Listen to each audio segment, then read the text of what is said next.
سابق test cricketer محمد آصف نے سابق کپتان اور کرکٹر محمد حفیظ کو ٹیم ڈائریکٹر اور ہیڈ کوچ مقرر کرنے پر پاکستان کرکٹ بورڈ کو کڑی تنقید کا نشانہ بنا ڈالا۔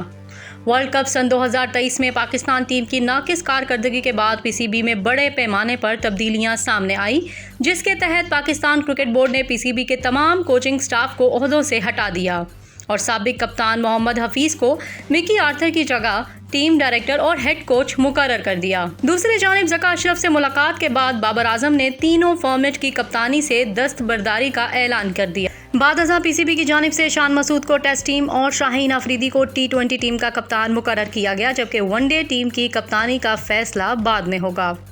واضح رہے کہ ستمبر میں محمد حفیظ ورلڈ کپ اسکواڈ کے اعلان سے ایک روز پہلے ہی اپنی تجاویز پر عمل نہ ہونے پر پی سی بی کی ٹیکنیکل کمیٹی سے مستعفی ہو گئے تھے، جس پر تنقیدی سوال اٹھاتے ہوئے سابق کرکٹر محمد آصف نے ٹویٹ کی کہ کسی نے ستمبر میں ٹیکنیکل کمیٹی سے استعفیٰ دیا اور اسے نومبر میں ڈائریکٹر کرکٹ اور ہیڈ کوچ کے طور پر واپس رکھ لیا گیا۔